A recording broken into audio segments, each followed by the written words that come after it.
Welcome to Daily Wisdom, Walking the Path with the Buddha, a podcast shared by David Roylance. This podcast is dedicated to guiding you to completely eliminate the discontent mind and the suffering it causes by attaining enlightenment. Learn and practice the teachings of Gotama Buddha that will guide you to fully attain a peaceful, calm, serene, and content mind with joy. To support this podcast, visit patreon.com/support Buddha or visit buddhadailywisdom.com, where you will discover a full range of courses, retreats, and online learning resources to assist you on the path to enlightenment. Now, here's our teacher to share more.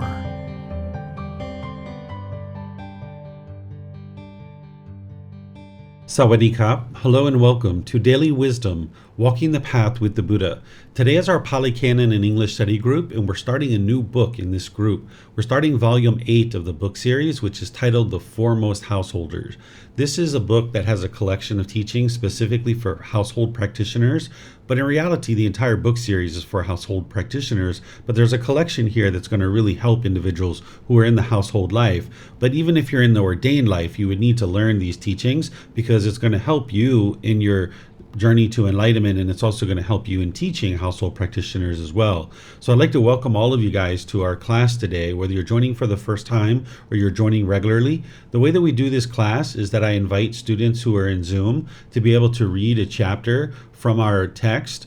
If you would like to read a chapter from the text, all you need to do is electronically raise your hand. I'll be able to see that, and then I'll be able to call on you, and you'll be able to unmute your microphone and read one of the chapters or as many as you like.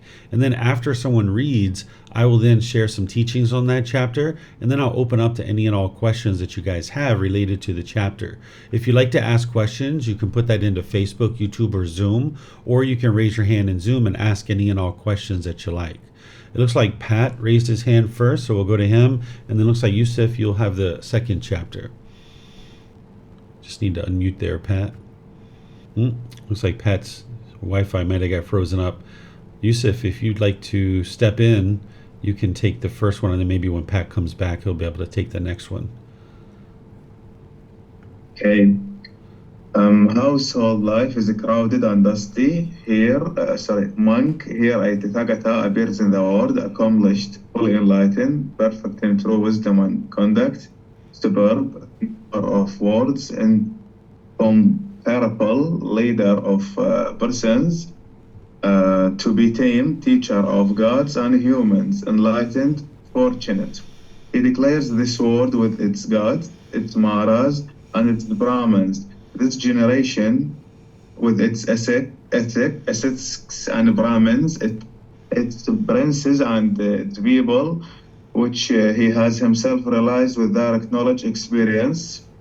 He teaches the teachings, good in the beginning, good in the middle, and good in the end, with the right meaning and phrasing, and he reveals a holy life that is entirely perfect and pure. A householder, our householder son, our one born in some other clan, hears these teachings. On hearing the teachings, he acquires confidence in the Tathagata. Possessing the confidence, he considers thus: household life is crowded and dusty. Life gone forth is wide open. It is not easy while living in a home to lead the holy life entirely perfect and pure as a polished shell. Suppose I shave off my hair and beard, put on the yellow robe, and go forth from the home life into homelessness.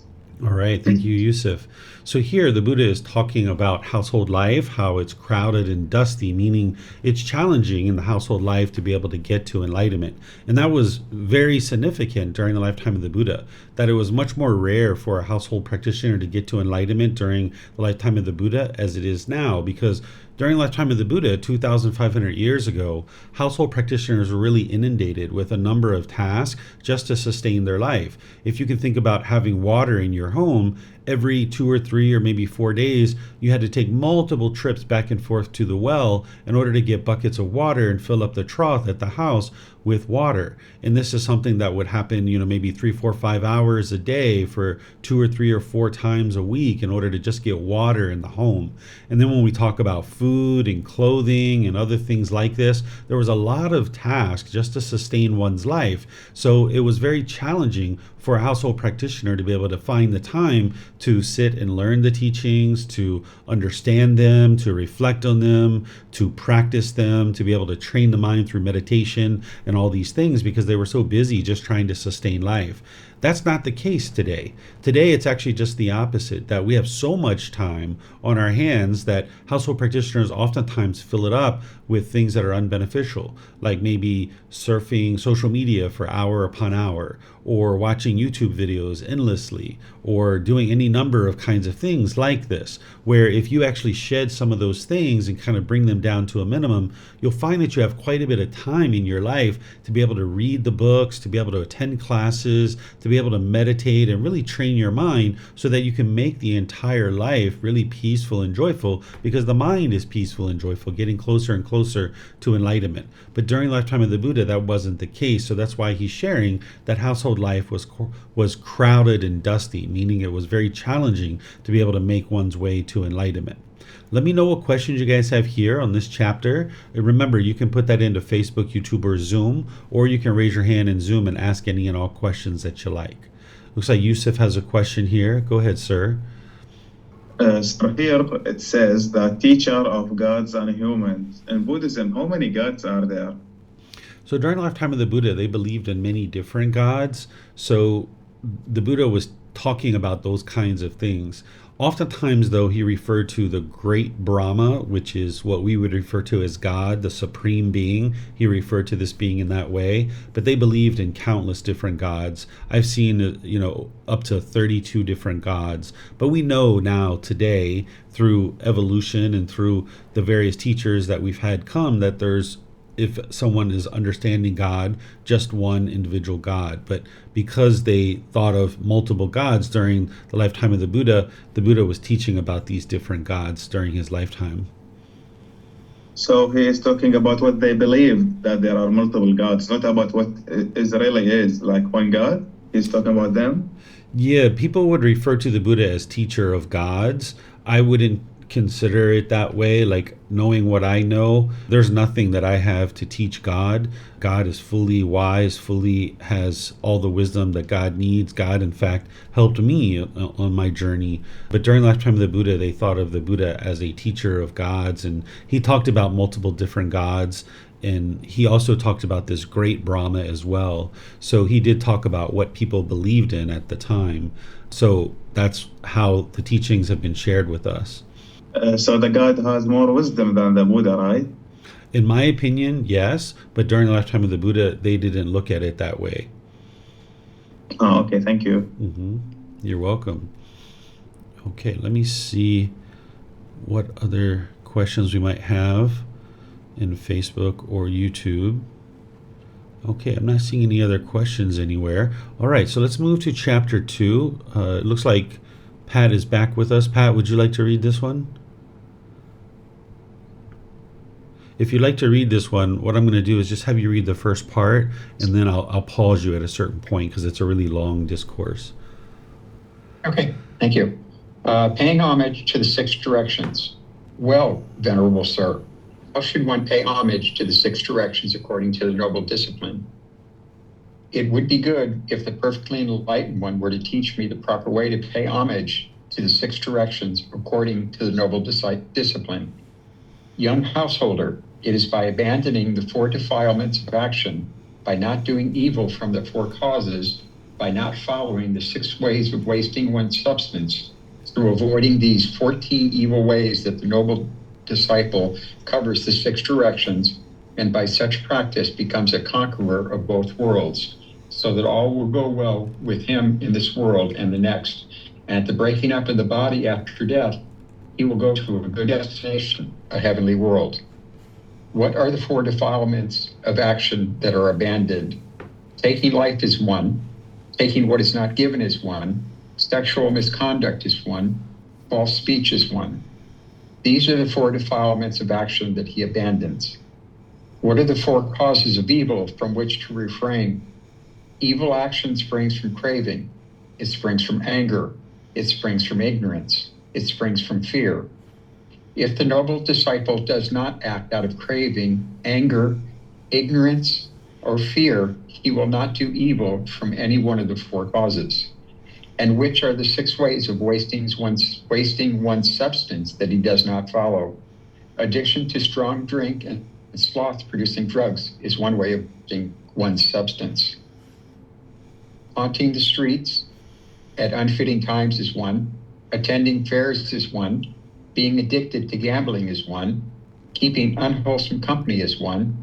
Habitual idleness is one. And how, householder son, does the noble disciple protect the 6 directions?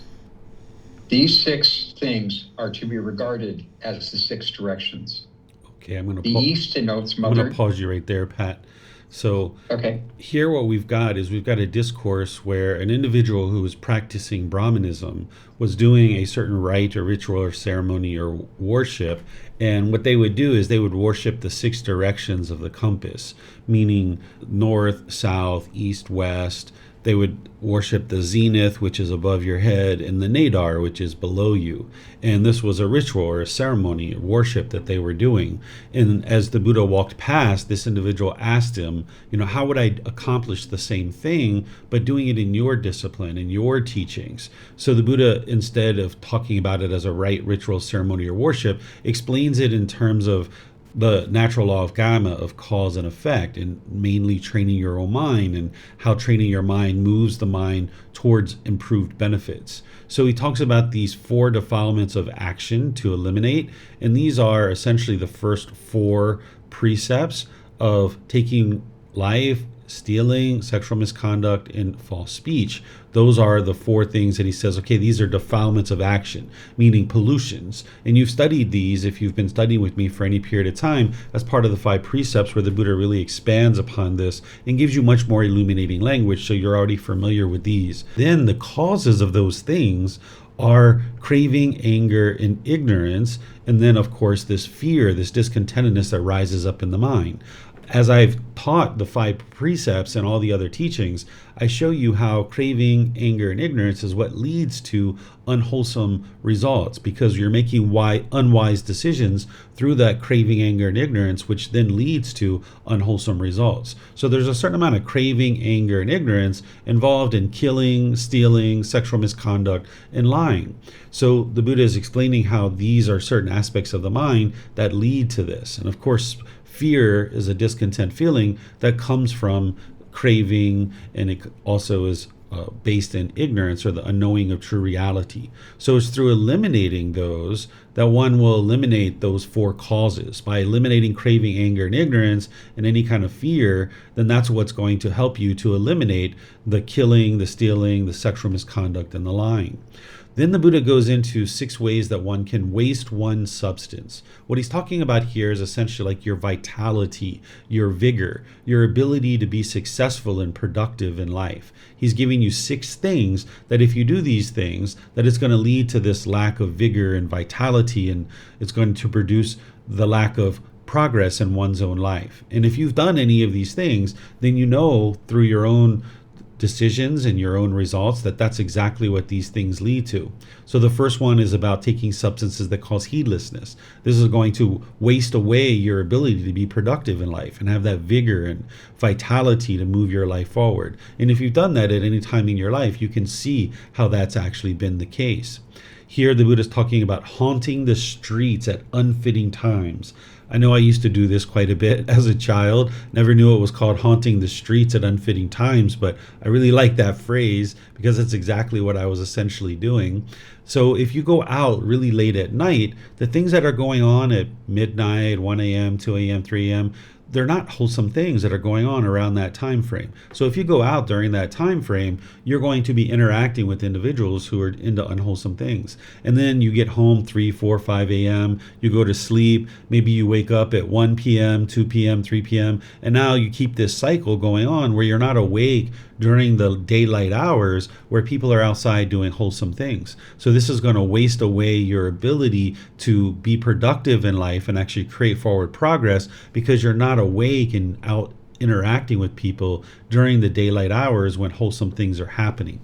Here where you see the Buddha talking about attending fairs, this is essentially what they did for entertainment during his lifetime. So we could actually think about this as, going to the movies, or, messing around with social media extensively, or YouTube videos, or any kind of, indulgence in entertainment. Of course, you're going to have entertainment. Even when you're enlightened, you can still partake in entertainment, but it's when you do this excessively that's going to lead to a lack of your ability to move forward in life, because the mind's really indulgent in entertainment and looking to do that continuously over and over and over again, trying to get pleasant feelings through that, rather than being out there and being productive in one's own life. Being addicted to gambling is going to waste away your vitality and your vigor, because you're going to waste away your resources that could otherwise be used to help you progress in life. When you see casinos and you see these places being run, those casinos aren't built with the losses from the gambling public. They're actually built through the gains that the casino has actually won. So if you're addicted to gambling, or even gambling at all, this is coming from the mind's craving, desire, attachment. And now as you're wasting away your money, you're wasting away your ability to move forward in life and be really productive. If you have unwholesome friends, that's what the Buddha's talking about here. Spending time around people who are doing unwise things and into unwholesome things, this is going to waste away your ability to go forward in life, because you would like to make relationships with people who are into wholesome things. Because while we shouldn't ever judge people and look down on people, that would be unwise. That would be the ego or conceit. We can make wise decisions through discernment of who we choose to associate with and who we choose not to associate with. And there's a cause and effect relationship there. So you need to be aware of the individuals that you're spending time with, and make sure you're selecting people that are into wholesome things. Now, the only people that are going to be doing things perfectly are going to be an enlightened being. So you're going to run across friends or family members who are into doing things that are maybe unwise and things that you wouldn't necessarily do. But you need to look at those things and see if they're affecting you in any way. Right? If somebody's doing something that's unwise and it's not affecting you in your day-to-day life and the things that you're happening to do, it doesn't mean that you need to walk away from this relationship, but you just need to keep in mind and factor into any kind of decisions you're making about who to spend time with, about the decisions that they're making and whether they're affecting you or not. Now, when it comes to like your life partner or your children or people like this, you would like them to be into wholesome things and kind of support and encourage each other to do that. But if it's just kind of like an associate or a coworker or something like this, you're going to need to look at how significant it is of the unwholesome things they're doing, and decide how much time and when you're going to spend time with them to ensure that those things aren't affecting you. Habitual idleness would be one like complacency or sluggishness or the lethargic condition. You understand that if you had that, that would make it difficult for you to progress. That would be a waste of your substance, your vitality, your vigor, where you could actually be moving your life forward. So the Buddha is helping you to understand these 6 things that would hinder you from being able to make real progress in your life. And then whether you choose to do these things or not, it's up to you. Remember, the Buddha is not teaching about rules or commandments. He's not trying to convince you to do anything at all. He's just showing you very clearly what is the natural law of dhamma. So you can see that cause and effect relationship and then make wise decisions for yourself of what you would choose to do or not to do. And that's what you're doing, is cultivating wisdom about this natural law, so that then you can make wiser and wiser decisions to move your life forward and really create the ideal life for yourself. By the time you get to enlightenment, you will have selected where you're going to live, what type of job or occupation you're going to have, whether you're going to have a life partner or not, whether you're going to have children or not. You would have cultivated all this, you would have decided all these things, you would be living the ideal life. There isn't anything about your life that you would really change in terms of these major decisions about where you live, whether you have a life partner or not, whether you have children or not. These are all decisions you would have made on your way to enlightenment. So these types of things that the Buddha is explaining to you is that by eliminating this kind of habitual idleness and all these other things that he's talking about, it gives you time to be able to focus on developing this ideal life for yourself. Then he goes into what the individual was actually asking about, which is he was worshiping the 6 directions of the compass, and the Buddha turns this into the natural law of karma and helps them to be able to see how by you practicing and making decisions in a certain way, there's going to be a certain result for you.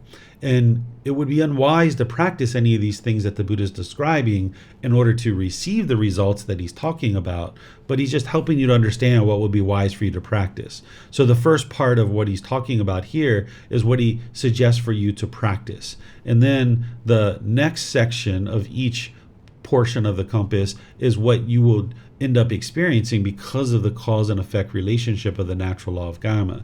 And he goes through each one of these.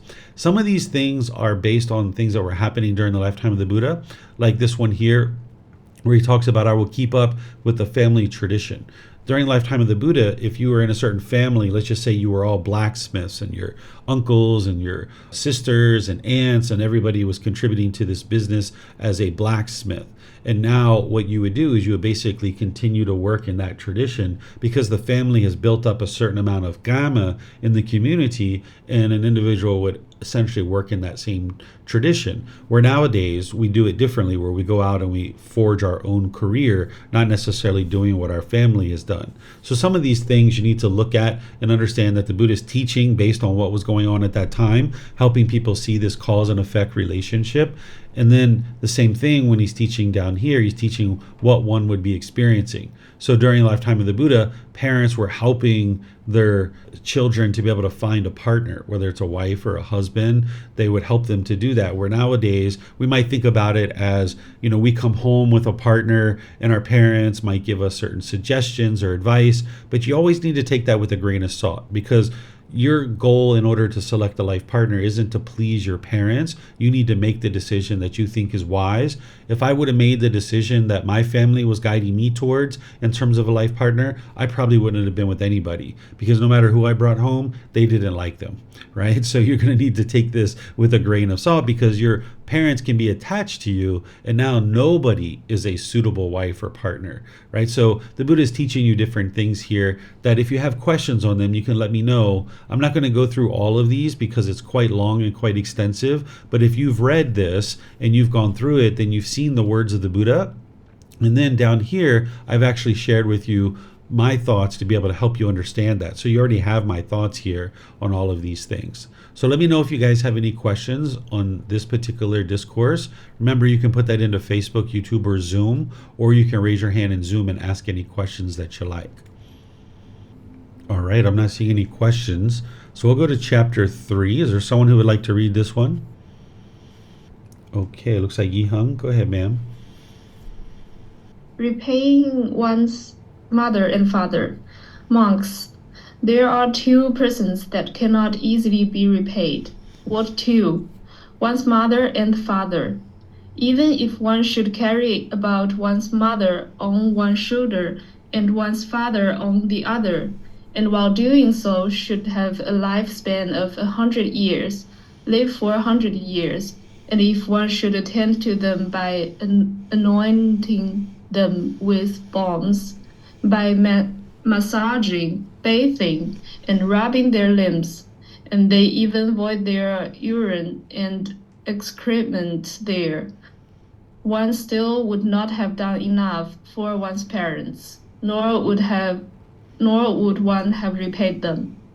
Even if one were to establish one's parents as the superior lords, the rulers over this great earth, abounding in the 7 treasures, one still would not have done enough for one's parents, nor would one have repaid them. For what reason? Parents are of great help to their children. They bring them up, feed them, and show them the world.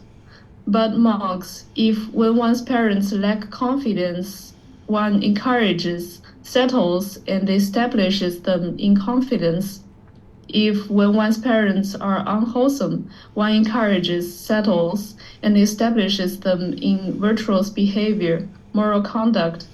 If when one's parents are selfish, one encourages, settles, and establishes them in generosity.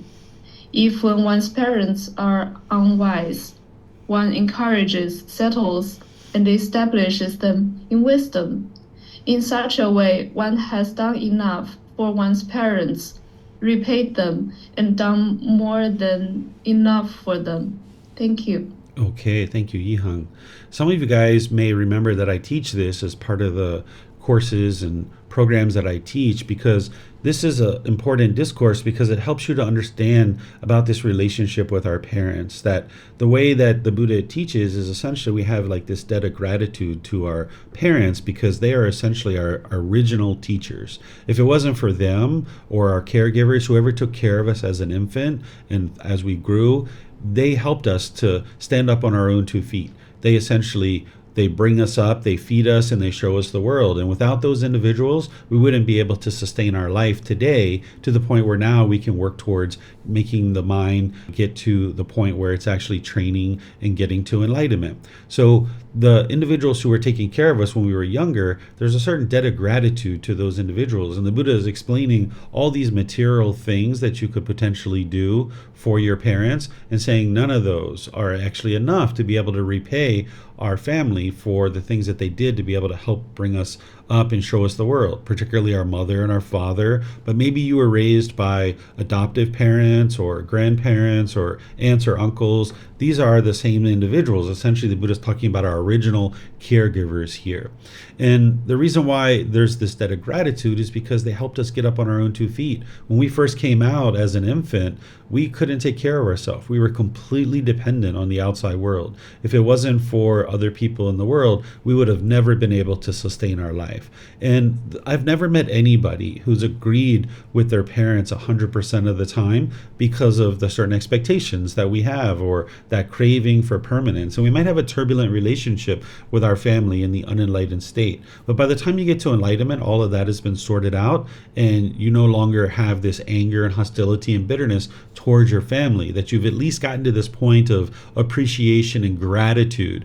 Again, you might not agree with everything that your caregivers did as you were growing up, but at least you've gotten to this point of gratitude and appreciation where you don't have bitterness and hostility towards them. Understanding that you're going to disagree with the choices and decisions that they've made, that's just impermanence. They've grew up differently, they're going to make decisions differently than you. But if you crave for them to make decisions the same way as you might have a certain amount of bitterness or hostility in your own mind. So you're going to need to let that go and get to this place of appreciation and gratitude. And as you do so, as you're developing wisdom about this path, you might notice that your parents or your caregivers have a lack of wisdom about this path to enlightenment. There's the situation where children or people who have had caregivers in the past, that you've cultivated more wisdom about this path than the people who initially took care of you, that maybe they're struggling with certain aspects of life and you see that to be the case. And the Buddha is saying the best way to repay them is to be able to help establish them in confidence and the virtuous behavior, moral conduct, in generosity, and in wisdom, because those things are what leads to enlightenment. All those material things that the Buddha was talking about, those are impermanent. They arise, change, and fade away. They're not going to lead to peacefulness and joy in one's own mind. But if you can establish them in confidence, meaning confidence in the Buddha and the teachings, or you can establish them in virtuous behavior like moral conduct or generosity or wisdom, this is going to really help propel them in life. But if you choose to do this, you need to do this very skillfully, very humbly, and first you need to focus on your own wisdom, developing your own wisdom so that you know the path. If you go out there and try to help others on the path, then if you haven't cultivated the wisdom, you're not going to be of very much help to people. So it's important that you do this without craving, desire, attachment, and that you do it very humbly and make sure that you have cultivated the wisdom first. So you might try to help them maybe 2 or 3 times over the course of 6 months or a year. And ultimately, if they're just not interested, you're going to need to just step away and understand, like, okay, I've done enough for them. I've tried to help them in this case. This isn't this situation with, just anybody and everybody in the world. It's your parents that the Buddha is really talking about this with. He does talk in another discourse about people who would heed your advice that you're close with, like your family and relatives, that it would be wise to help establish them in the Four Noble Truths. But again, there's skillful ways to do this, because if you come at them with craving, anger, and ignorance, it's going to produce unwholesome results. So as best as possible, you would like to eliminate your craving for your family members to be practicing these teachings before you start potentially introducing them to these particular teachings and the ability for them to learn and practice them. And again, you need to do that very humbly. If you guys would like examples of how to do that, I'm more than pleased to help you with that. I've done this with my mom, my grandmother, even my sister, my wife's mother, her father, stepfather, different people like this. Even my wife herself, I did these things with at different times. So if you'd like advice on how to do this, you're more than welcome to do that. I think you are more than welcome to ask those questions. I think you guys understand what the confidence, the virtuous behavior, the generosity, and the wisdom is doing. Is it's antidoting certain aspects of one's practice that is going to produce unwholesome results for them. But if you need help with that too, let me know and I can explain that aspect to you as well. So let me know what questions you guys have here. This is chapter 3 of volume 8. All right, I'm not seeing any questions, so we'll move on to chapter 4. Is there someone who would like to read this one? All right, Vibhav, go ahead, sir. 3 difficulties that separate mother and son. Monks, the uninstructed worldling speaks of these 3 difficulties that separate mother and son. What 3? There comes a time when a great wildfire arises. When the great wildfire has arisen, it burns the villages, towns, and cities. When villages, towns, and cities are burning up, the mother does not find her son, and the son does not find his mother. This is the first difficulty that separates mother and son, of which the uninstructed worldling speaks. Again, there comes a time when a great rain cloud arises. When the great rain cloud has arisen, a great landslide takes place. When the great landslide takes place, villages, towns, and cities are swept away. When villages, towns, and cities are being swept away, the mother does not find her son, and the son does not find his mother. This is the second difficulty that separates mother and son, of which the uninstructed worldling speaks. Again, there comes a time of a dangerous windstorm in the wilderness, when the people of the countryside, mounted on the vehicles, flee on all sides. When there is a dangerous windstorm in the wilderness, and the people of the countryside, mounted on their vehicles, are fleeing on all sides, the mother does not find his son, and the son does not find his mother. This is the third difficulty that separates mother and son, of which the uninstructed worldling speaks. These are the 3 difficulties that separate mother and son, of which the uninstructed worldling speaks. There are, monks, these 3 difficulties when mother and son reconnect, that the uninstructed worldling speaks of as difficulties that separate mother and son. What 3? There comes a time when the great wildfire arises, when a great rain cloud arises, and there comes a time of a dangerous windstorm in the wilderness. There is sometimes an occasion when the mother finds the son, and the son finds the mother. These are the 3 difficulties when mother and son reconnect, and the uninstructed worldling speak of as difficulties that separate mother and son. There are, monks, these 3 difficulties that separate mother and son. What 3? The difficulty of old age, the difficulty of illness, and the difficulty of death. When the son is growing old, the mother cannot fulfill her wish. Let me grow old, but may my son not grow old. And when the mother is growing old, the son cannot fulfill his wish. Let me grow old, but may my mother not grow old.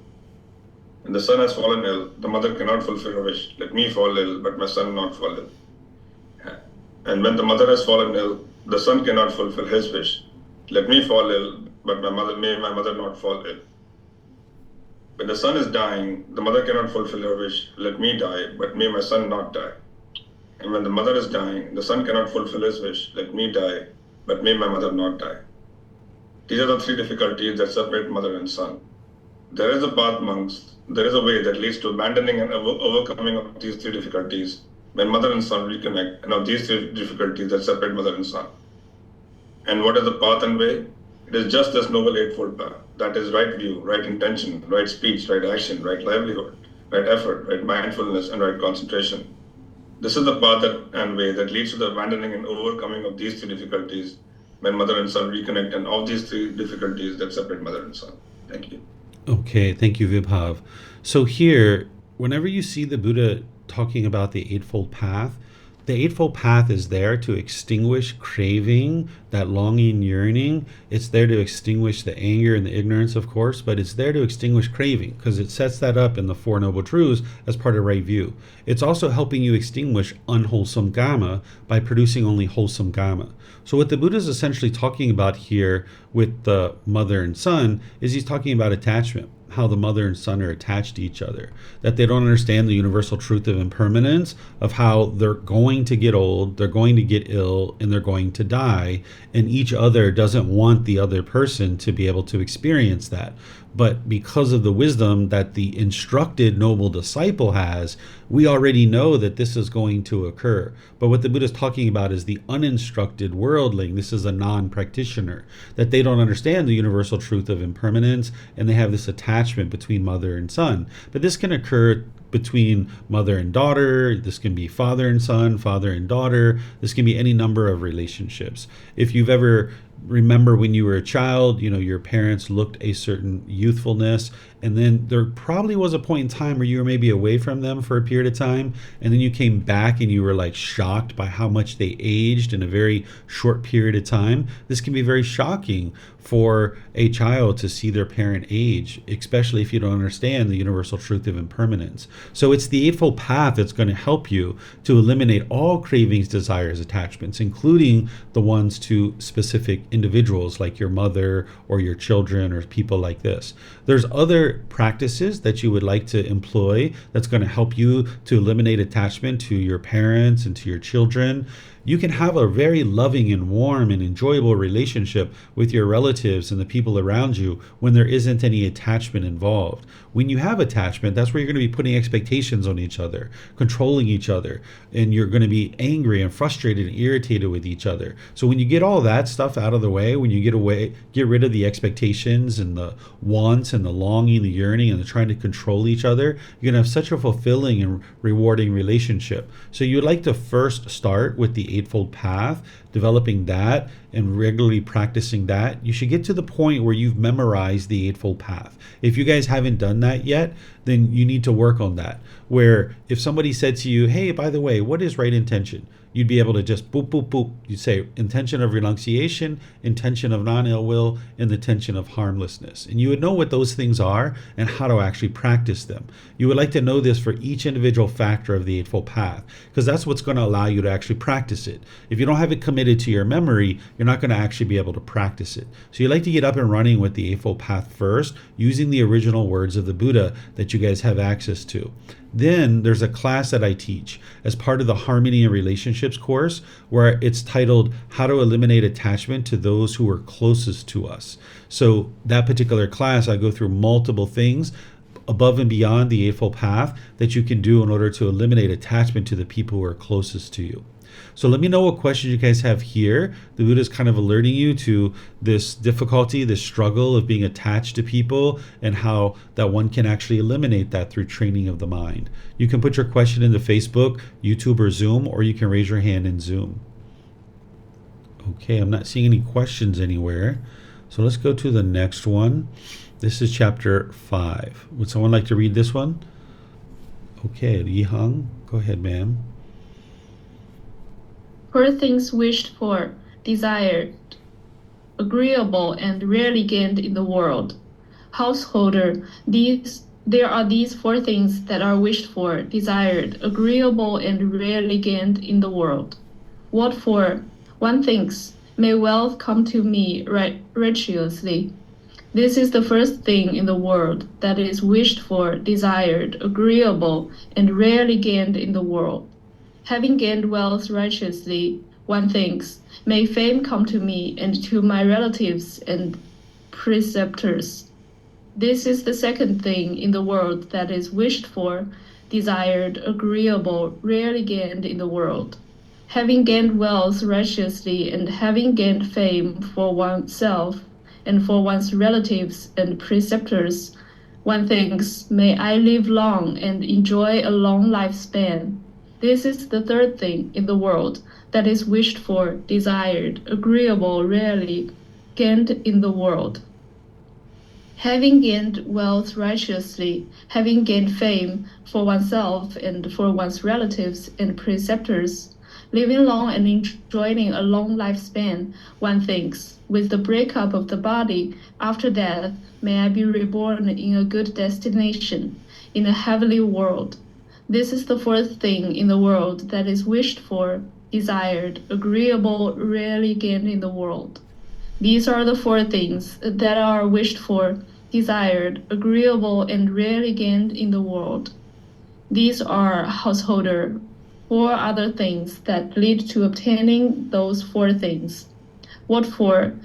Accomplishment in confidence, accomplishment in virtuous behavior, accomplishment in generosity, and accomplishment in wisdom. And what, householder, is accomplishment in confidence? Here, a noble disciple is endowed with confidence. He places confidence in the enlightenment of the Tathagata Das. The perfectly enlightened one is an arahant, perfectly enlightened, accomplished in true wisdom and conduct, fortunate knower of the world, unsurpassed trainer of persons to be tamed, teacher of heavenly beings and humans, the enlightened one, the perfectly enlightened one. This is called accomplishment in confidence. And what is accomplishment in virtuous behavior? Here, a noble disciple abstains from the destruction of life, abstains from taking what is not given, abstains from sexual misconduct, abstains from false speech, abstains from liquor, wine, and intoxicants, substances that causes heedlessness, the basis for heedlessness. This is called accomplishment in virtuous behavior. And what is accomplishment in generosity? Here, a noble disciple resides at home with a mind free from the stain of selfishness, freely generous, open-handed, joyful in relinquishment, devoted to charity, joyful in giving and sharing. This is called accomplishment in generosity. And what is accomplishment in wisdom? If one dwells with a mind overcome by longing and unrighteous sensual desires, one does what should be avoided and neglects one's duty, so that one's fame and peacefulness are spoiled. If one dwells with a mind overcome by ill will, one does what should be avoided and neglects one's duty, so that one's fame and peacefulness are spoiled. If one dwells with a mind overcome by complacency, one does what should be avoided and neglects one's duty, so that one's fame and peacefulness are spoiled. If one dwells with a mind overcome by restlessness and worry, one does what should be avoided and neglects one's duty, so that one's fame and peacefulness are spoiled. If one dwells with a mind overcome by doubt, one does what should be avoided and neglects one's duty, so that one's fame and peacefulness are spoiled. When, householder, a noble disciple has understood thus, longing and unrighteous sensual desires are a defilement of the mind. He abandons them. When he has understood thus, ill will is a defilement of the mind. He abandons it. When he has understood thus, complacency is a defilement of the mind. He abandons it. When he has understood thus, restlessness and worry are a defilement of the mind. He abandons them. When he has understood thus, doubt is a defilement of the mind. He abandons it. When, householder, a noble disciple has understood thus, longing and unrighteous sensual desires are a defilement of the mind and has abandoned them. When he has understood thus, ill will is a defilement of the mind and has abandoned it. When he has understood thus, complacency is a defilement of the mind and has abandoned it. When he has understood thus, restlessness and worry are a defilement of the mind and has abandoned them. When he has understood thus, doubt is a defilement of the mind and has abandoned it. He is then called a noble disciple of great wisdom, of wide wisdom, one who sees the range, one accomplished in wisdom. This is called accomplishment in wisdom. These are the four things that lead to obtaining the four things that are wished for, desired, agreeable, and rarely gained in the world. Thanks. Okay, thank you, ma'am. So the Buddha here is describing at first the things that people really wish for and they consider to be agreeable. And they could say that people are longing, yearning, and craving these things. Well, you need to eliminate the craving for these things of wealth and fame and living a long life and being reborn in a good destination. Instead, you can understand what leads to these kinds of things. Not that you need to long and yearn and do what the Buddha is teaching because you want these or you're longing and yearning for them, but just because you're working towards an improved life, you would like to cultivate these things that the Buddha is describing here, which are the four things that are leading to those things. But instead, these four things are also leading to enlightenment. These are the four things that he mentioned that it would be wise to establish our parents in if we would like to repay them for this debt of gratitude. But you need to first establish that for yourself before you can establish other people in these particular things. Confidence in the Buddha, virtuous behavior, which is improved moral conduct, generosity, which is being willing to give and share, living open-handedly, and then wisdom. And the wisdom comes from the learning, reflecting to independently verify, and then the practice to be able to practice the teachings. Here, the Buddha is referring to the 5 hindrances when he's talking about the longing and unrighteous sensual desire. That's the first hindrance to your enlightenment. The ill will, complacency, restlessness, and worry and doubt. Those are the 5 hindrances. And he says, okay, when you've cultivated wisdom of these and you've abandoned them from the mind, then you've accomplished wisdom, because you would have needed to understand what each one of these things are and the methods and the techniques of how to actually eliminate them. And that's going to help you to be able to cultivate your wisdom to then be able to practice and make your way to enlightenment.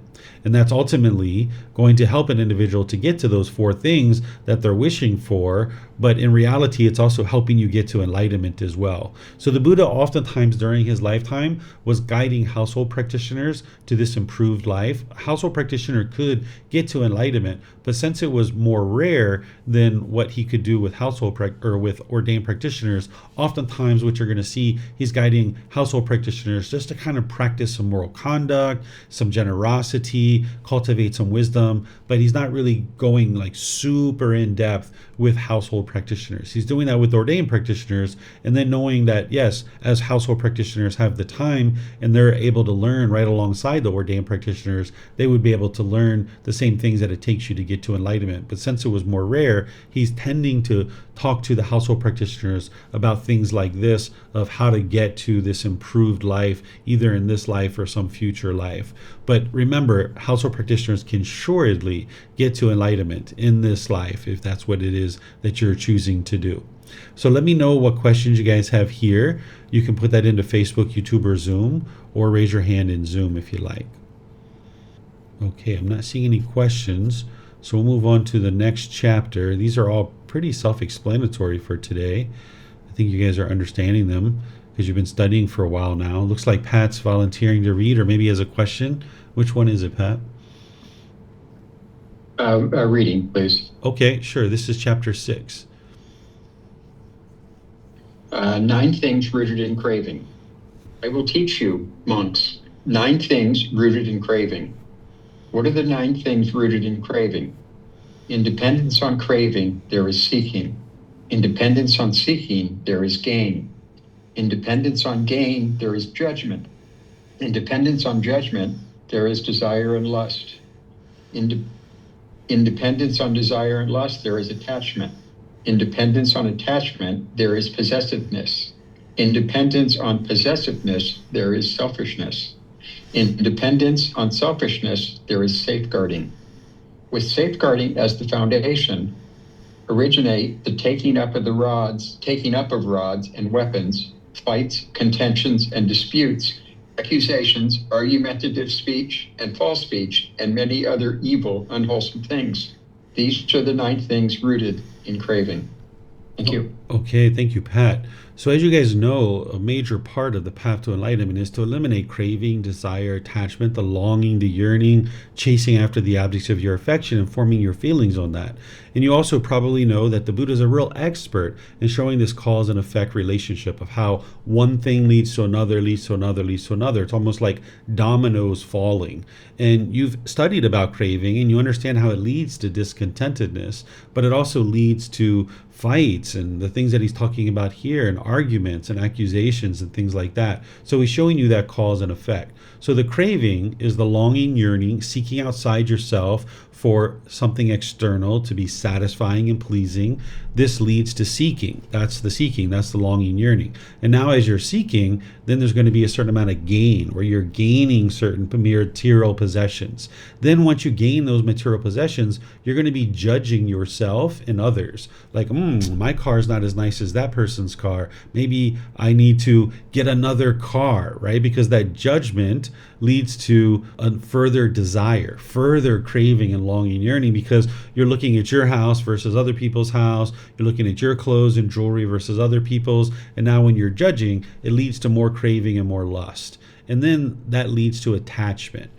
In the earlier classes, I teach craving, desire, attachment all as one thing. But here you're starting to learn that craving, desire, that's that longing, yearning, looking external. But the clinging and the attachment is the holding on. So once there's the longing, the yearning, and you've acquired a certain amount of material objects, then there's the attachment where the mind's clinging and holding on to things. And then that's where, with the attachment, the mind becomes possessive, that it's like, these are my things, right? I don't want anybody touching my things. And that's where the selfishness comes in with the possession. And now when there's that selfishness, there's the safeguarding and not wanting anybody to touch your things. And now maybe you're locking things up constantly. You're not trusting people to come in contact with your things. And now that creates the taking up of weapons in order to be able to safeguard those things.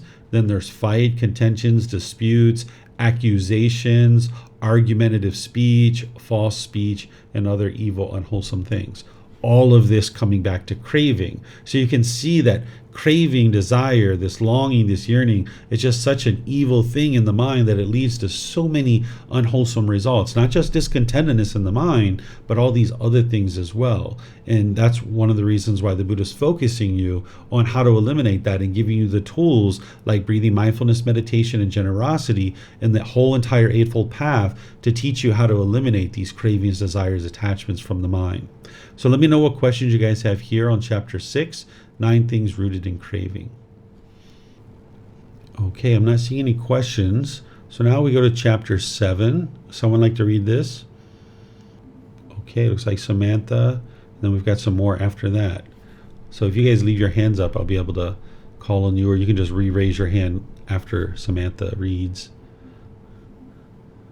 Indebtedness is discontentedness in the world. Monks, isn't poverty discontentedness in the world for one who enjoys sensual pleasures? If a poor, impoverished, needy person gets into debt, isn't his indebtedness too discontentedness in the world for one who enjoys sensual pleasures? If a poor, impoverished, needy person who has gotten into debt promises to pay interest, isn't the interest too discontentedness in the world for one who enjoys sensual pleasures? If a poor, impoverished, needy person who has promised to pay interest cannot pay it when it falls due, they admonish him. Isn't being admonished too discontentedness in the world for one who enjoys sensual pleasures? If a poor, impoverished, needy person who is admonished does not pay, they prosecute him. Isn't prosecution too discontentedness in the world for one who enjoys sensual pleasures? If a poor, impoverished, needy person who is prosecuted does not pay, they imprison him. Isn't imprisonment too discontentedness in the world for one who enjoys sensual pleasures? So, monks, for one who enjoys sensual pleasures, poverty is discontentedness in the world. Getting into debt is discontentedness in the world. Having to pay interest is discontentedness in the world. Being admonished is discontentedness in the world. Prosecution is discontentedness in the world. and imprisonment is discontentedness in the world. So too, monks, when one does not have confidence in wholesome qualities, when one does not have a sense of moral wrongdoing and wholesome qualities, when one does not have moral concern and wholesome qualities, when one does not have energy and wholesome qualities, when one does not have wisdom and wholesome qualities, in the noble one's discipline, one is called a poor, impoverished, needy person. Having no confidence, no sense of moral wrongdoing, no moral concern, no energy, no wisdom and wholesome qualities, that poor, impoverished, needy person engages in misconduct by body, speech, and mind. This, I say, is his getting into debt. To conceal his bodily, verbal, and mental misconduct, he nurtures an evil desire. He wishes, let no one know me. He intends, let no one know me. He speaks statements, let no one know me. He makes bodily actions, let no one know me. This, I say, is the interest he must pay. Well-behaved fellow monks speak thus about him. This venerable one acts in such a way, behaves in such a way. This, I say, is his being admonished. When he has gone to the forest, to the foot of a tree, to an empty dwelling, evil, unwholesome thoughts accompanied by remorse attack him. This, I say, is his prosecution. Then, with the breakup of the body after death, that poor, impoverished, needy person who engaged in misconduct by body, speech, and mind is bound in the prison of hell or the prison of the animal realm. I do not see, monks, any other prison that is as terrible and harsh, such an obstacle to attaining the unsurpassed security from bondage as the prison of hell or the prison of the animal realm. Poverty is called discontentedness in the world. So too is getting into debt. A poor person who becomes indebted is troubled while enjoying himself. Then they prosecute him, and he also incurs imprisonment. This imprisonment is indeed discontentedness, for one yearning for gain and sensual pleasures. Just so, in the noble one's discipline, one in whom confidence is lacking, who does not see danger and wrongdoing and rude, heaps up a mass of evil, unwholesome dhamma. Having engaged in misconduct by body, speech, and mind, he forms the wish, may no one find out about me. He twists around with his body by speech or mind. He piles up his evil deeds in one way or another repeatedly. This unwise evildoer, knowing his own misdeeds, is a poor person who falls into debt, troubled while enjoying himself. His thoughts then prosecute him, painful mental states born of remorse, whether in the village or the forest. This unwise evildoer, knowing his own misdeeds, goes to a certain animal realm, or is even bound in hell. This indeed is the discontentedness of bondage, from which the wise person is freed, giving with wealth righteously gained, settling his mind and confidence. Okay, thank you, Samantha.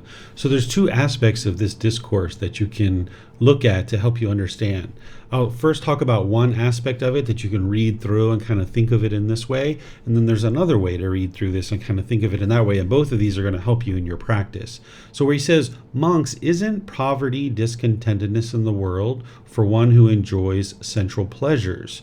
So here, if you're enjoying sensual pleasures, meaning that you're forming your inner feelings based on this thing. Because remember, an enlightened being enjoys life. They enjoy it way more than an unenlightened being. And they're enjoying the things that they're doing. They're enjoying everything that they're doing. But if you're basing your inner feelings on it, that's where the mind has conditioned pleasant feelings. So the mind needs to learn how to enjoy something without conditioned pleasant feelings. But if you allow the mind to get those conditioned pleasant feelings, as you guys have heard me say many times, it's only a matter of time before the painful ones come in. So if you allow the mind to have those conditioned pleasant feelings based on sensual pleasures, you're now in debt, because you've got to pay this debt back with the painful feelings. It's only a matter of time before those painful feelings come, because if you get happy because of your bank account being up here, well, when it goes down here, you'll be frustrated or agitated or annoyed or any other thing that your mind is basing its inner feelings on. When you get those conditioned pleasant feelings, that object is going to change due to impermanence, and now you've got to pay that debt back. So that's one way that you can read through this and understand what the Buddha is teaching you. But then you can also read through it in terms of thinking about actual debt, real debt, where you're actually taking on debt, where you owe people money. Now you've got this burden of carrying around having to owe people money and pay people money back, where you would like to get free of that, because having debt on your shoulders is a real burden to bear. You would like to get free of all of this. And that's another way that you can read through this entire discourse. And rather than walk you through the entire thing, Samantha did a wonderful job reading it very clearly. You can read through it in those two different ways, and you can see what the Buddha is talking about here as you walk your way through it. It's very clear what the Buddha is showing, this cause and effect. One way of going into debt in terms of forming conditioned feelings, because the painful ones are coming right behind that. And the other one is getting into actual debt where you owe people some kind of material possession, and now you're carrying around this burden to have to pay that back. And that's going to create stress and pressure in your mind because you have this craving, this desire, this attachment in the mind. So let me know what questions you guys have here on this chapter. This is chapter 7 of volume 8. All right, we don't have any questions here. So there was a bunch of people who raised their hand. If you guys would like to raise your hand again. Oh, Vibhav, you have a question? Let me go to Vibhav. Go ahead, sir. David, I just wanted to understand or clarify that Buddha is saying that the being born poor and being in poverty and indebtedness is because of your unwholesome karma, and that is discontentedness. That's what he's, or he's just saying that because you're basically living life as a householder in poverty, that is discontentedness, or is it both? He does teach what you just described, but he's not teaching it here. He does teach that being reborn into a life of poverty, this is the unwholesome karma from our decisions that we've made in previous lives. But here, this is more about decisions you're making in the current life to either indulge in sensual pleasures, and now you're in this debt because you're going to need to experience these painful feelings as a result. And then he also talks about actual physical debt, of being in debt, and now this is going to produce more and more discontentness in the mind because of the craving. He's using the analogy of an impoverished person to help you understand what it's like to go into debt with these sensual pleasures and with actual physical debt. Thank you. You're welcome. So I saw Keely, Marcy, Yihang. Are you guys interested in reading this next chapter? Any of you guys? Okay, looks like there we go, Keely, and then we'll have Yihang after that. Thank you. Welfare and peacefulness in this present life. Honorable Sir, we are householders enjoying sensual pleasures, living at home in a house full of children. We use sandalwood from Kasi. We wear garlands, scents, and ornaments. We receive gold and silver. Let the perfectly enlightened teach us the teachings in a way that will lead to our welfare and peacefulness in this present life and in future lives. There are Vayarapaja, these 4 things that lead to the welfare and peacefulness of a householder in this present life. What for? 1. Accomplishment in initiative. 2. Accomplishment in protection. 3. Wholesome friendship. 4. And balanced living. Accomplishment in initiative. And what is the accomplishment in initiative? Here, whatever may be the means by which a householder earns his living, whether by farming, trade, raising cattle, archery, government service, or some other craft. He is skillful and diligent. He possesses sound and wise decision-making about it in order to carry out and arrange it properly. This is called accomplishment in initiative. Accomplishment in protection. And what is accomplishment in protection? Here, a householder sets up protection and guard over the wealth he has acquired by initiative and energy, amassed by the strength of his arms, earned by the sweat of his brow, righteous wealth righteously gained, thinking, how can I prevent kings and thieves from taking it, fire from burning it, floods from sweeping it off, and displeasing hairs from taking it? This is called accomplishment in protection. Wholesome friendship. And what is wholesome friendship? Here, in whatever village or town a householder lives, he associates with householders or their sons, whether young but of mature virtue, or old or mature virtue, who are accomplished in confidence, virtuous behavior, moral conduct, generosity, and wisdom. He converses with them and engages in discussion with them. To the extent that they are accomplished in confidence, he emulates them with respect to their accomplishment in confidence. To the extent that they are accomplishment in virtuous behavior, moral conduct, he emulates them with respect to their accomplishment in virtuous behavior. To the extent that they are accomplished in generosity, he emulates them with their accomplishment in generosity. To the extent that they are accomplished in wisdom, he emulates them with respect to their accomplishment in wisdom. This is called wholesome friendship, balanced living. And what is balanced living? Here, a householder knows his income and expenditures and leads a balanced life, neither too extravagant nor too frugal. Aware, in this way, my income will exceed my expenditures rather than the reserves. Just as an appraiser or his apprentice holding up a scale knows, by so much it has done, by so much it has gone up, so a householder knows his income and expenditures and leads a balanced life, neither too extravagant nor too frugal. Aware, in this way, my income will exceed my expenditures rather than the reverse. If this householder has a small income but lives lusciously, others would say of him, this householder eats his wealth just like an eater of figs.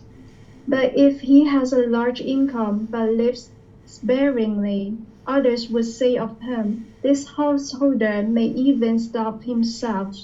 But it is called balanced living when a householder knows his income and expenditures and leads a balanced life, neither too extravagant nor too frugal. Aware, in this way, my income will exceed my expenditures rather than the reserves.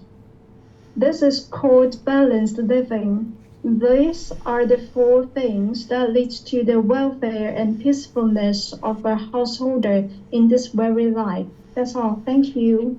Okay, thank you, Keely. So here a household practitioner is asking the Buddha how to get to this peacefulness in this particular life and have a good welfare. And the Buddha is explaining these four things that an individual could practice: this accomplishment and initiative, protection, having wholesome friendships, and balanced living. The accomplishment and initiative is to have a certain livelihood that you know well, and you've diligently and skillfully apply your wisdom to be able to carry it out and actually be able to fulfill the duties and responsibilities that you have in a particular livelihood. That's going to help you to sustain your income and make sure that you have a certain amount of income and you can build wholesome dhamma in your particular profession. And that's why you would like to look to the Eightfold Path of right livelihood to ensure that you're developing a right livelihood. But having a livelihood that you have initiative in and you're earning that living fairly and without causing harm to others, this is going to lead to your peacefulness and welfare in this life. And then as you're cultivating wealth, you would like to protect that wealth and making sure that you're doing things to protect it. For example, I dropped off my car that you guys purchased me just recently at a car wash, and they sent me a message and saying that they had scratched the car, or they said that the car had been scratched before that I actually dropped it off. And I knew that this wasn't the case, and there was pictures of the car that they were able to easily see that the car wasn't scratched, and they were able to do what they needed to do in order to wash the car, and they got rid of all of that stuff, and there weren't any scratches on the car. But nonetheless, these are the kinds of things you would like to do, is maybe videotape your car before you drop it off somewhere, and this will kind of protect it, so that if there's ever a discrepancy as you walk away from the car wash and they're taking care of your car, that you have a video to turn back to and show that, hey, this is the condition of the car. This could be considered protection of your wealth and your property. Or you might think about it as like getting insurance or things like this. Or maybe if you're going away, maybe you need to do certain things to your property, like turning off the water or turning off the gas or things of this nature, in order to make sure that your property is well protected before you leave for a particular period of time. Here the Buddha is talking about preventing kings and thieves from this property. You might think about the government as kings. During the lifetime of the Buddha, kings must have stole people's property and things like that, depending on their moral conduct. And of course there's thieves, and then there's fire, there's floods, things like this. So you would like to be able to protect against that with things like insurance, or putting your material property in a place where it won't get affected by things like burning or floods. And then displeasing heirs, the way you protect against that is make sure you have a very clear document upon death that there's a will in place, and that you even communicated that long before your death. So people know before you even die what is actually in the will. That way, when you die, it's not a big mystery. If anybody's confused about the will, you're alive and you're able to address it before you actually pass away. So this would be a way to actually protect your property against displeasing heirs, because people can fight over that stuff, and they spend more money trying to fight over your property, and they exhaust their income and exhaust their wealth just fighting over something that's there. So these are the ways that you could protect any kind of wealth that you've gained. Then having wholesome friends, this is going to also lead to your peacefulness and welfare in this very life. And we've talked about that at different times, because having wholesome friends, your mind's going to be influenced by that. And the Buddha talks about that here. I know that many of you guys are making friendships among the community. You guys don't, of course, hang out every day, because that would be attachment if you did. But nonetheless, you guys are having friendships, and you're helping each other, not only in classes, but outside of classes and things like this. I see many people in our community making more and more relationships and learning how to do that without attachment. So having wholesome friends will lead to your peacefulness and welfare, because when you need help with a particular thing, there'll be somebody that's there to help you, because you've cultivated this wholesome karma in all your relationships. And then balanced living is kind of related to what we were talking about previously with your income and expenditures. That if your income is higher than your expenditures, you've got a gap there, you've got some savings that you can regularly build up. This is going to lead to your peacefulness and welfare. Then if that's reversed, where your expenses are higher than your income, that's going to not lead to your welfare and peacefulness. So the Buddha talks about this balanced living and making sure that your income and expenses are balanced, and there's even a gap for you to be able to do some savings and things like that. So let me know what questions you guys have here. This is a great teaching for household practitioners to be able to practice. All right, I'm not seeing any questions anywhere.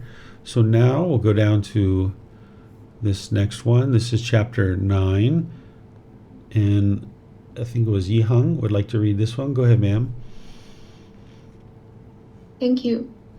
For the sources of depletion and accumulation of the wealth, the four sources of depletion of the wealth, Vyagapasha, the wealth thus amassed has four sources of depletion. 1. Womanizing. 2. Drunkenness, heedlessness. 3. Gambling. 4. Unwholesome friendship, unwholesome companionship, unwholesome comradeship.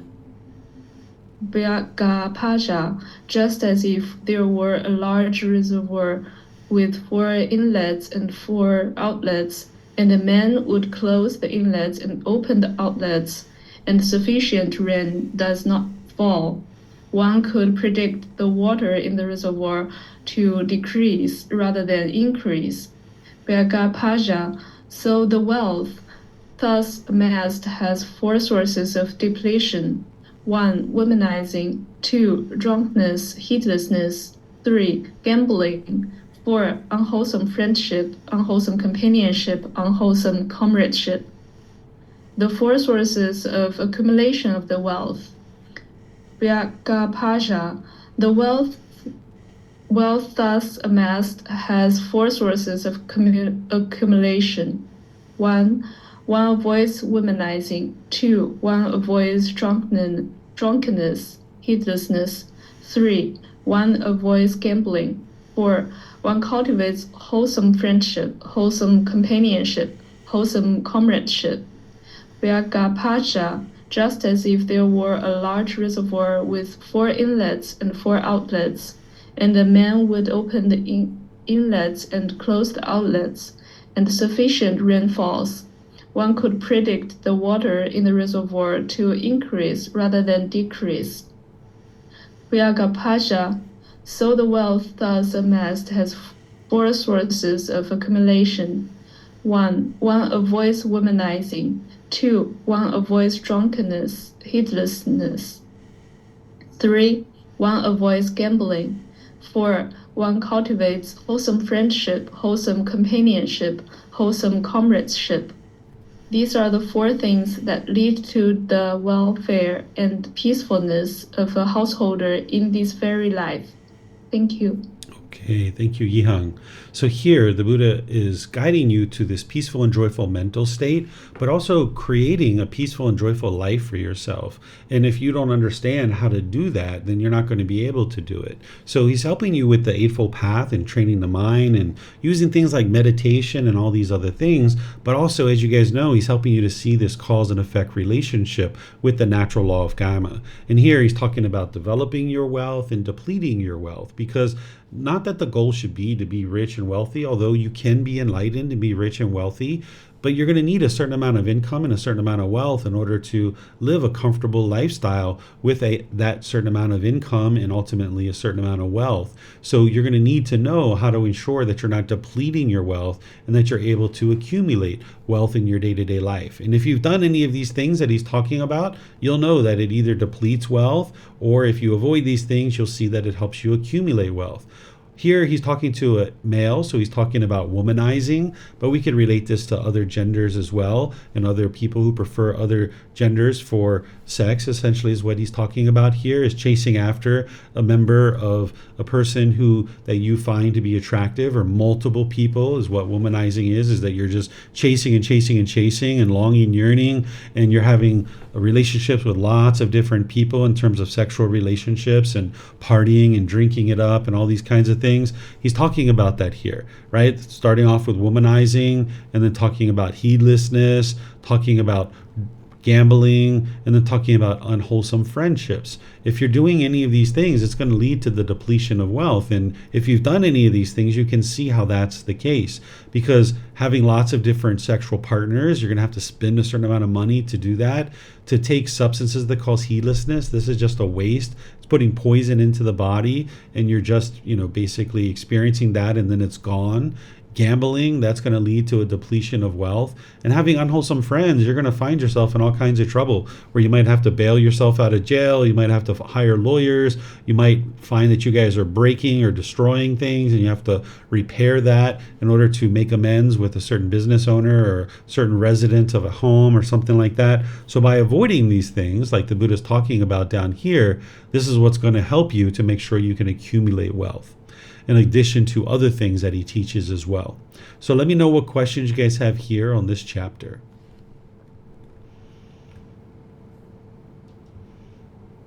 All right, I'm not seeing any questions. So now let's go to chapter 10. Is there someone who would like to finish us off for today? Chapter 10. And actually, since no one's risen their hand yet, this is actually the same thing that we just read earlier. I see, Samantha, you've raised your hand. This is the Buddha talking about welfare and peacefulness in a future life. And these are all the same 4 things that he was talking about previously. We've actually already read this. So let me just see if there's anything different.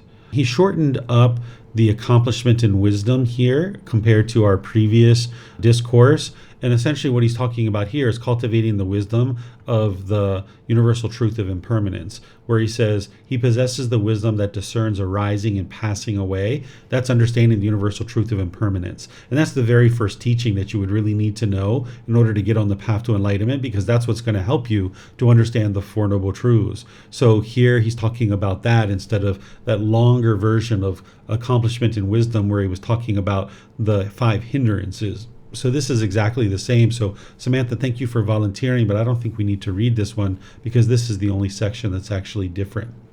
Okay. Let me know if you guys have any questions on any of these things, or since we have a little bit of time here, if you guys have any questions about any aspect of your practice, you're more than welcome to ask those. Okay, I'm not seeing any questions anywhere. So what I'm going to do then is just end by thanking all of you guys. Thank you for reading. Thank you for your interest to learn and grow on the path to enlightenment. Thank you for any questions or anything that you do in order to support the teachings continuing to be shared in the world. Thank you so much for your support. Tomorrow in our group learning program, I'm going to be in Volume 1, Chapter 16, which is titled Dissolving the Ego, Ego Serves No Purpose. This is where I'm going to teach you what the ego is and how to actually eliminate it. This is something that many people need work on, and it takes many years to work on eliminating this. So if you would like to join that class in order to refresh your memory about this, or to be able to build up your wisdom about how to actually approach this, because you're oftentimes working on this for multiple years before it actually is eliminated from the mind, you're more than welcome to join either 9 a.m. in the morning or 9 p.m. in the evening. Tomorrow, the certain parts of the world is going to be changing their time. So keep that in mind as you guys are attending classes. Starting tomorrow at 9 p.m. Thai time. By that time, a lot of the world will have changed their clocks. So Thailand doesn't change their clocks. So if you're in one of the places where your clocks get changed, then it's going to bump up an hour of when the classes take place. So if you normally join at, say, 7 a.m., then it's going to be 8 a.m. to join for classes. Or if you normally join at 6 a.m., it's going to be 7 a.m. for classes, starting tomorrow at the 9 p.m. class for me. So again, thank you all for joining, and perhaps we'll see you guys in one of these future classes. And take care and have a lovely and wonderful rest of your day. See you next time. Sawadee krap. Thank you for listening to this podcast. To provide support for this podcast, visit patreon.com/support Buddha. To access more teachings, visit buddhadailywisdom.com. There, you will discover a full range of courses, retreats, and online resources to assist you on the path to enlightenment. Remember to establish a daily, consistent meditation practice, along with learning and practicing these teachings. A well-developed meditation practice is the foundation in which to train the mind to attain enlightenment.